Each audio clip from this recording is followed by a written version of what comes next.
আকাশবাণী কলকাতা জেলা চিঠি মুর্শিদাবাদ থেকে পাঠিয়েছেন আমাদের সংবাদদাতা মামুন ফারুক। কার্তিকের হিমঝরা মাঠে পড়ে থাকা সোনালি ধানের ছড়া, হেমন্তের হলুদ বিকেলে নবান্নের ঘ্রাণ আনে চরাচরে। শালিক চড়ুইয়ের ডানা উষ্ণতা খোঁজে। শীত আসে গ্রামের আলপথের শিশির আর ব্যারাক স্কোয়ারের কুয়াশা মাখা কালো পিচে। এবছর পর্যাপ্ত শীতের ইঙ্গিত দিচ্ছে আবহাওয়া।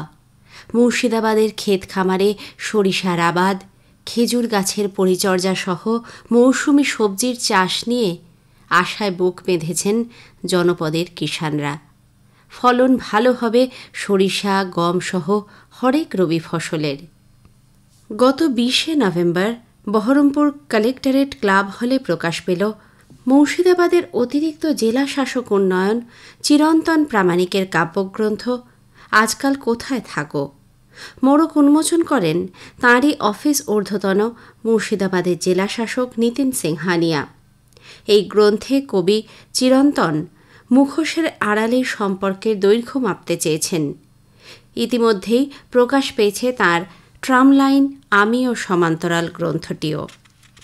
জেলা প্রশাসন এবং বহরমপুর পৌরসভা যৌথ উদ্যোগে সিপাহী বিদ্রোহের স্মারক, ঐতিহাসিক ব্যারাক স্কোয়ার, বহরমপুর স্টেডিয়াম, অন্যান্য ক্রীড়াক্ষেত্র এবং মেডিকেল কলেজে নিয়মিত পরিষ্কার পরিচ্ছন্নতার কর্মসূচি গৃহীত হয়েছে। তাতে স্বেচ্ছাশ্রম দিচ্ছে বহরমপুর কলেজের এনএসএস ইউনিট। গত 9ই নভেম্বর ঐতিহাসিক ব্যারাক স্কোয়ারের বহরমপুর কলেজের এনএসএস ইউনিটের সঙ্গে এক স্বচ্ছতা অভিযানে সামিল হন জেলাশাসক নিতিন সিংহানিয়া, অতিরিক্ত জেলাশাসক সাধারণ দীন নারায়ণ ঘোষ, অতিরিক্ত জেলাশাসক ভূমি সংস্কার পি প্রমোদ, মহকুমা শাসক শুভঙ্কর রায়, বহরমপুর পুরসভার বিভিন্ন কাউন্সিলরগণ প্রমুখ। কলেজের এনএসএস ইউনিট সারা বছর ধরেই স্বচ্ছতা অভিযানের মাধ্যমে এলাকার পরিবেশ সুন্দর ও স্বাস্থ্যকর রাখতে সচেষ্ট থাকে বলে জানিয়েছেন এনএসএসের মুর্শিদাবাদের মুখ্য সংযোজক ও বহরমপুর কলেজের সদ্য দায়িত্বপ্রাপ্ত অধ্যক্ষ ইন্দ্রাণী বসু।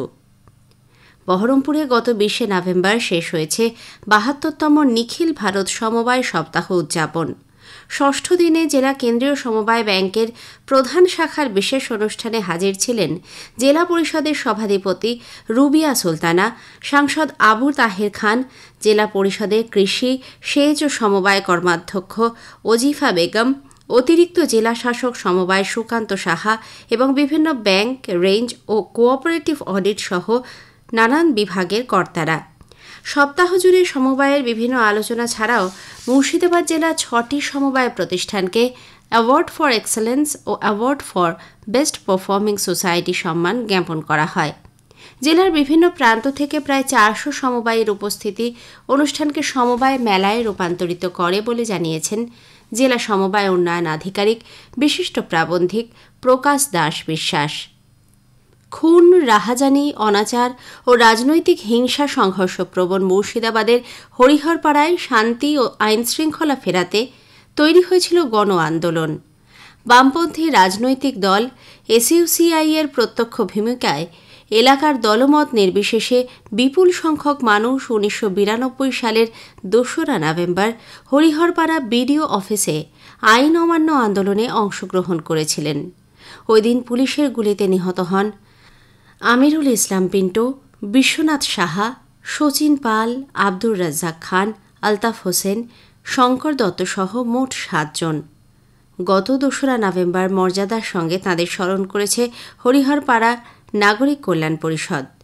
ওই দিন সকালে চুয়াহাট প্রাঙ্গণে শহীদ বেদিতে হয় শ্রদ্ধা জ্ঞাপন। বিকেলে হরিহরপাড়া ফুটবল মাঠ সংলগ্ন সপ্ত শহীদ বেদিতে শ্রদ্ধা জানান নিহতদের সতীর্থরা। উপস্থিত ছিলেন নিহতদের পরিবারের একাধিক সদস্য। হরিহরপাড়াকে অপরাধমুক্ত করতে মিছিলে সামিল ওই 7 জনের আত্মবলিদানকে এ প্রজন্মের কাছে স্মরণ করিয়ে গণসংগ্রামের চেতনা জাগ্রত করাই অনুষ্ঠানের মূল লক্ষ্য বলে জানিয়েছেন নাগরিক কল্যাণ পরিষদের সম্পাদক মদন সরকার। জেলা চিঠি শেষ হল। মুর্শিদাবাদ থেকে পাঠিয়েছেন আমাদের সংবাদদাতা মামুন ফারুক।